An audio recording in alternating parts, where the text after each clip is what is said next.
नमस्कार दोस्तों, रायबरेली और वायनाड दोनों सीटों पर जीत दर्ज करने वाले राहुल गांधी ने पीएम मोदी की वाराणसी की सीट को लेकर बड़ा दावा किया है। राहुल गांधी के इस दावे ने बीजेपी और कांग्रेस के बीच में नई राजनीतिक लड़ाई को न्योता दे दिया है। दरअसल अमेठी से बीजेपी की स्मृति ईरानी को कांग्रेस नेता ने पटकनी दे दी, इसलिए कांग्रेस अब पीएम मोदी की सीट को लेकर चुटकी देते दिखाई दे रही है। राहुल गांधी का यह बयान बीजेपी की घटती सीटें और मोदी की घटती लोकप्रियता के राजनीतिक दावों पर नमक छिड़कने के तौर पर देखा जा रहा है। राहुल गांधी ने वाराणसी की सीट को लेकर क्या कुछ कहा, हम इस रिपोर्ट में विस्तार से जानेंगे। लेकिन उससे पहले आप अगर हमारे चैनल पर नए हैं तो चैनल को सब्सक्राइब कीजिए और बेल आइकन दबाकर वीडियो को शेयर कीजिए। राहुल गांधी ने कहा कि यदि उनकी बहन प्रियंका गांधी वाड्रा वाराणसी से चुनाव लड़ जाती तो प्रधानमंत्री मोदी चुनाव हार जाते। अयोध्या में बीजेपी की हार का जिक्र करते हुए राहुल गांधी ने कहा कि प्रधानमंत्री मोदी वाराणसी से जैसे तैसे जीते हैं। प्रधानमंत्री नरेंद्र मोदी ने वाराणसी सीट से करीब 1.5 लाख वोटों के अंतर से जीत दर्ज की है। लोकसभा चुनाव 2019 में पीएम मोदी ने समाजवादी पार्टी की शालिनी यादव को 4.79 लाख वोटों के अंतर से हराया था, जबकि 2014 में प्रधानमंत्री नरेंद्र मोदी ने अरविंद केजरीवाल के खिलाफ 3.70 लाख से अधिक वोटों के अंतर से जीत दर्ज की थी। इस बार पीएम मोदी के जीत के अंतर पर तंज कसते हुए राहुल गांधी ने कहा कि प्रियंका तो उनके खिलाफ 2 से 3 लाख वोटों के अंतर से जीत जाती। वाराणसी वह सीट है जहां पर सबसे आखिरी चरण में चुनाव हुए थे।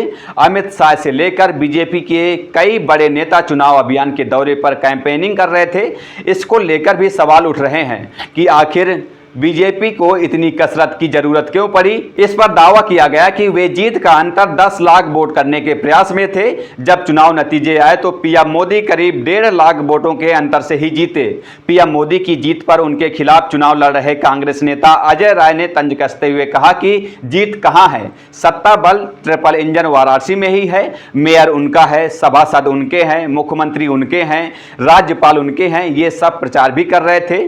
सबके प्रचार करने के बावजूद भी मोदी जी आज 1.5 लाख वोटों के अंतर से ही जीते हैं और लगातार 3 घंटे तक तो काशी की जनता ने उनको पीछे रखा था। काशी के लोगों ने दिखा दिया कि उनका प्यार अपने भाई राहुल गांधी के साथ है। राहुल गांधी ने यूपी के रायबरेली में 3.5 लाख से ज्यादा वोटों के अंतर से जीत दर्ज की थी। उन्होंने वायनाड में भी 3 लाख से ज्यादा वोटों के अंतर से जीत दर्ज की थी। बहरहाल रायबरेली में राहुल गांधी ने कहा कि बीजेपी अयोध्या की सीट हार गई।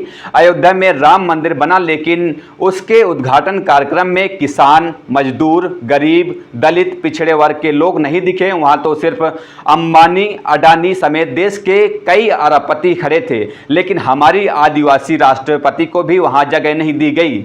इसलिए बीजेपी को अयोध्या की जनता ने भी जवाब दे दिया है। उन्होंने आगे कहा कि हिंदुस्तान ने संदेश भेजा है कि उन्हें नरेंद्र मोदी जी का विजन अच्छा नहीं लगता। हमें नफरत, हिंसा नहीं चाहिए, हमें मोहब्बत की दुकान और नया विजन चाहिए। अगर देश को नया विजन देना है तो उत्तर प्रदेश से ही देना होगा।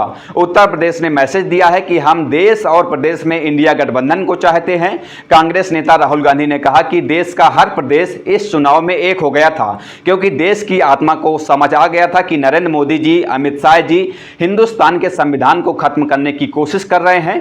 फिर हमने देखा कि प्रधानमंत्री खुलकर हिंसा और नफरत की राजनीति कर रहे थे। यह हिंदुस्तान की संस्कृति और धर्मों के खिलाफ है। मुझे गर्व है कि उत्तर प्रदेश की जनता ने नफरत, हिंसा और अहंकार के खिलाफ वोट दिया है। फिलहाल इस वीडियो में आपकी क्या राय हमें कमेंट करके जरूर बताइएगा। इस वीडियो में इतना ही, मिलते हैं किसी नए वीडियो के साथ। तब तक के लिए बहुत बहुत धन्यवाद। जय हिंद, जय भारत।